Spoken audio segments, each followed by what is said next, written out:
Let me tell you something people rarely say out loud. Falling apart doesn't always look dramatic. It doesn't always look like tears on the bathroom floor or a public meltdown. Most of the time, it looks ordinary. It looks like silence. It looks like a smile that stays on half a second too long.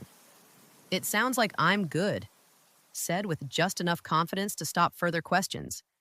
It looks like showing up, performing well, keeping the rhythm of life intact, while something inside you feels quietly unstable.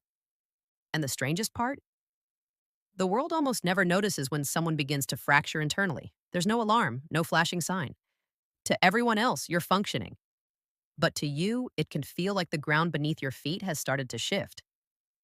Picture this. Someone waves at you from across the street. They laugh, they make a quick joke. They seem light, easy, fine. But inside it feels like the walls are caving in. That's the paradox of internal breaking. Calm on the surface, chaos underneath. And this is where psychology gives language to something most people struggle to explain. The human brain is built for survival, not for transparency, not for emotional honesty, for survival. So what do? We adapt. We construct coping strategies. We build emotional armor. We design a version of ourselves that appears stable, capable, unfazed. A version that keeps everything moving. But behind that version, pressure accumulates. Every swallowed sentence, every disappointment you pretended didn't matter, every need you minimized, every dream you postponed, for now, none of it disappears. It stacks. And when the internal pressure no longer matches the external performance, something begins to split. In psychology, this is known as emotional dissonance, when who you appear to be and what you actually feel no longer align. Living in that split is exhausting. But here's what's even more complex and more painful. People rarely break because of one catastrophic event. It's usually not a single betrayal, not one massive failure, not one dramatic loss. It's the accumulation of small ruptures, the message that never came, the apology that was never offered, the effort you kept giving that no one returned, the time you said, "It's fine," when it wasn't. Tiny cracks, repeated over time, until one day you look in the mirror and something feels unfamiliar. You're functioning, but you don't feel like yourself. And here's where it gets deeper. Not everyone who breaks internally falls apart externally. Some people become even more productive. They show up to work. They meet deadlines. They laugh at family dinners. They post photos. They respond to emails. Life continues. This is what psychology refers to as the masking effect, when someone suppresses not only their emotions from others, but eventually from themselves. They convince themselves they're okay. They override signals. They intellectualize pain. They rationalize exhaustion until the mask itself becomes heavy. So why do we do this? Why doesn't the mind just say, "I'm not okay"? Because from early childhood, most of us are trained to contain ourselves. Don't cry in public. Be strong. Don't make it awkward. Don't be dramatic. Handle it. This conditioning helps us navigate society, but it also teaches us to disconnect from parts of ourselves. We learn that acceptance comes from composure, that love is safer when we're low maintenance, that approval often costs authenticity. Over time, we trade emotional truth for belonging.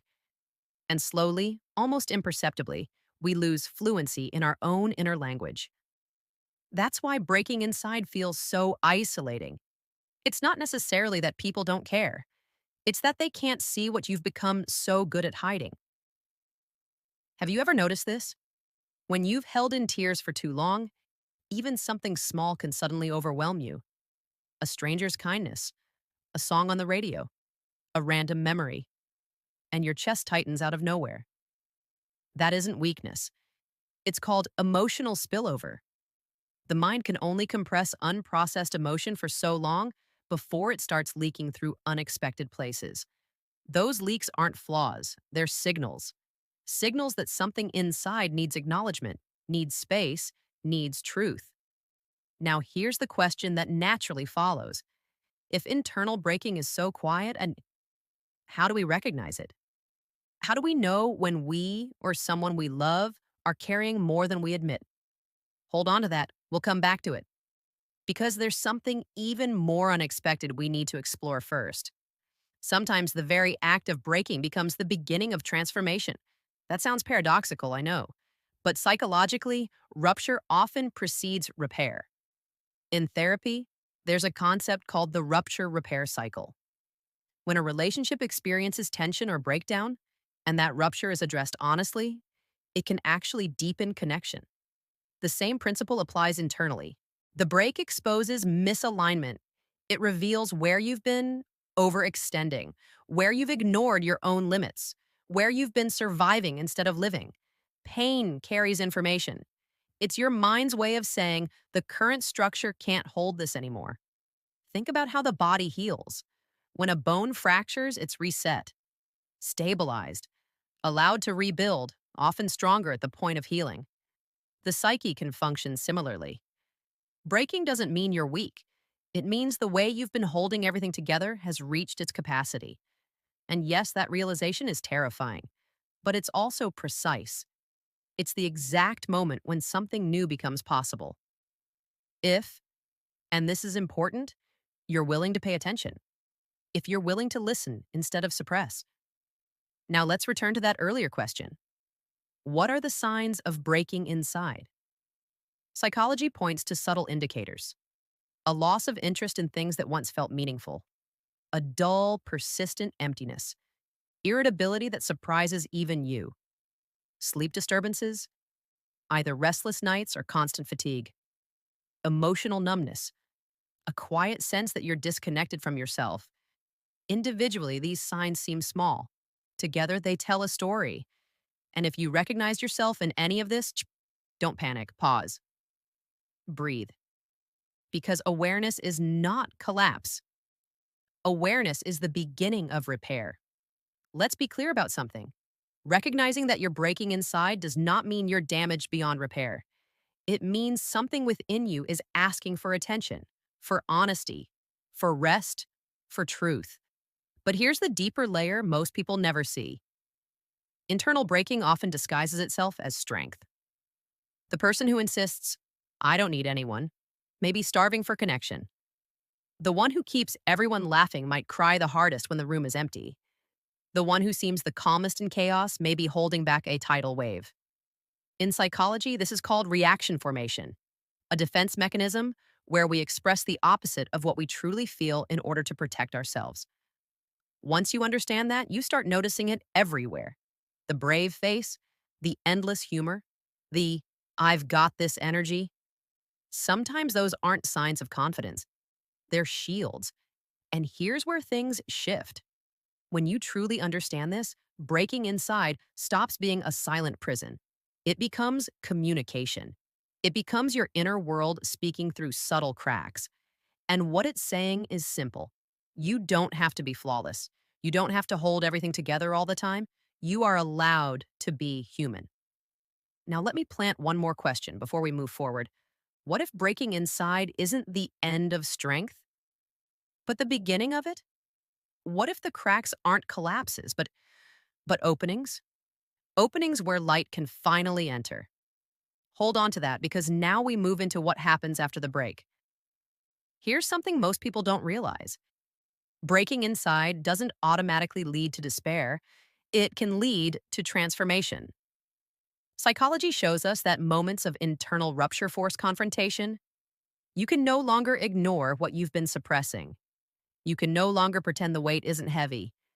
And yes, a confrontation is uncomfortable, sometimes terrifying, but it's also where resilience begins. Think of a tree in a storm. The wind bends it, sometimes violently.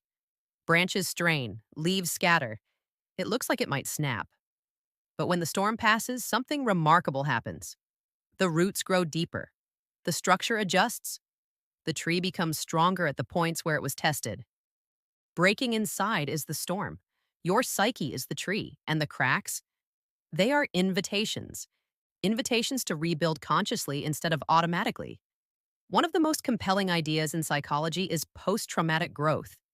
The concept that profound internal struggle, when processed intentionally, doesn't just return you to baseline, it can evolve you.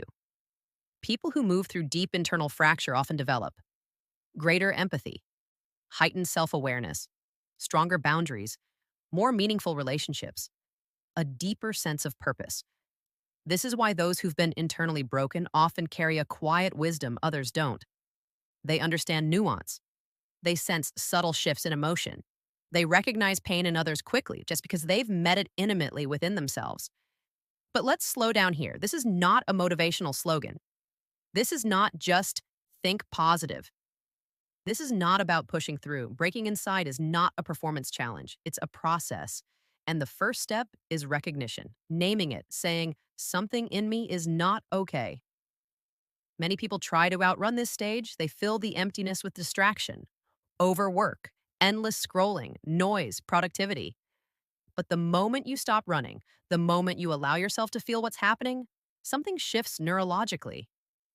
This is what psychologists call emotional processing. Emotional processing doesn't require a dramatic confession or public vulnerability. It can look like journaling honestly, sitting quietly with a feeling instead of numbing it, talking to one safe person, tracing an emotion back to its root. It's slow, sometimes uncomfortable, often humbling, but it is freeing.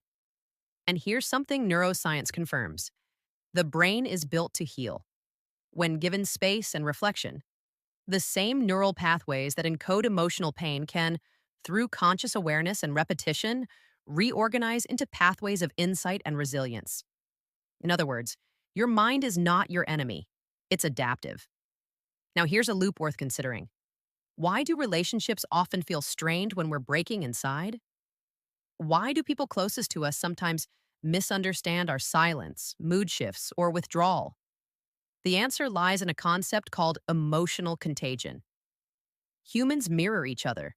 We pick up on tone, posture, micro expressions. When someone is internally fractured but externally silent, the signals become confusing. Others feel something is off, but don't know what. Tension builds, misinterpretation grows, distance follows, but awareness changes this. You don't have to explain everything in detail. Sometimes it's enough to say, I'm navigating something internally right now. I may seem quieter. I just need patience. That small signal alone can shift friction into support. And here's another subtle transformation that often emerges from internal breaking: enhanced emotional granularity. This is the ability to distinguish between nuanced emotional states instead of collapsing them into good or bad. It's not just sadness, it's disappointment mixed with longing. It's not just anger, it's hurt, layered with unmet expectation. It's not just nostalgia, it's gratitude intertwined with grief. People who have broken deeply often develop this refined emotional vocabulary, and that becomes a hidden strength. They respond with nuance instead of impulse. They perceive layers others miss. They move through life with greater awareness. But let's not romanticize this. Growth is not glamorous. There are nights where the silence feels heavy, moments where you question your stability, days where motivation disappears. Breaking inside hurts. And yet, when approached consciously, it can reorganize you into someone more integrated, more honest, more grounded. So here's the real takeaway: breaking inside is not a verdict, it's a threshold. It is your internal system saying, the old way of surviving no longer works. And that message, painful as it is the beginning of rebuilding with intention instead of habit. The question is not whether you've broken. The question is, will you listen to what the break is trying to teach you? Breaking inside can feel isolating in a way that's hard to explain. There are days when the weight feels constant, when progress seems invisible, when you try to move forward and it feels like life quietly pulls you back 2 steps. That isn't weakness. That isn't failure. That's being human. But here's where psychology offers something transformative: a shift that changes the entire trajectory of the experience: integration. Integration is not about fixing yourself. It's not about pretending the fracture never happened. It's about taking the pain, the confusion, the rupture, and weaving it into your story instead of fighting it.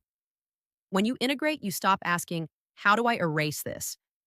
And you start asking, how does this become part of who I am becoming? You don't deny the break. You don't dramatize it. You acknowledge it. You allow it to exist without letting it define your end. Now imagine something with me. You're standing in front of a mirror, but this time you're not just seeing your face. You're seeing the invisible fractures too. The disappointments that reshaped you, the losses that softened you, the moments that cracked you open and forced you to grow. Most people avoid that reflection. But when you dare to look, something unexpected happens. You begin to see resilience where you once saw damage, empathy where you once saw oversensitivity, wisdom where you once saw pain. Psychology calls this meaning making. It's the process of assigning understanding and narrative to experiences that would otherwise feel chaotic or senseless.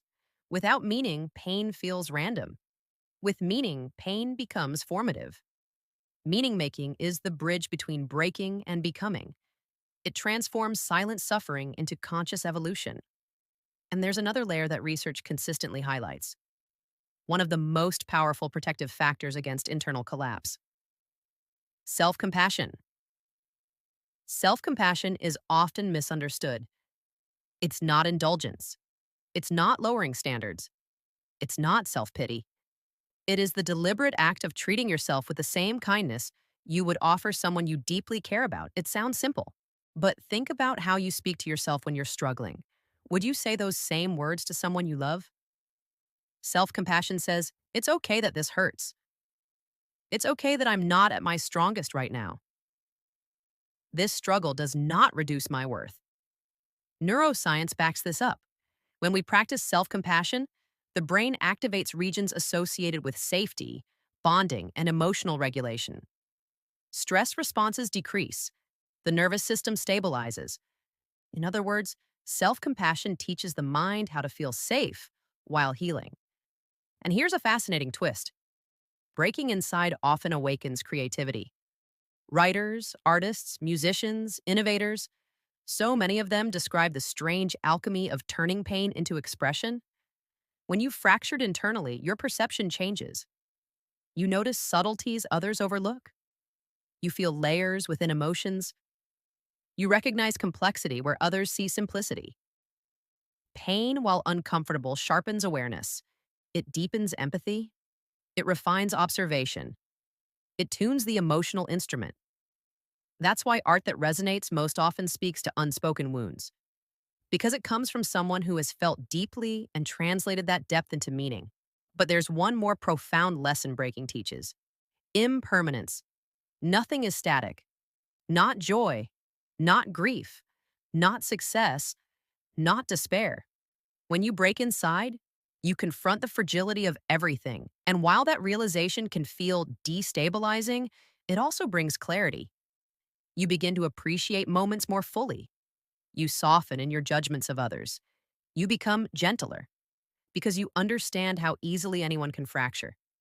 This awareness doesn't erase struggle, but it reframes it. So, what does all of this mean?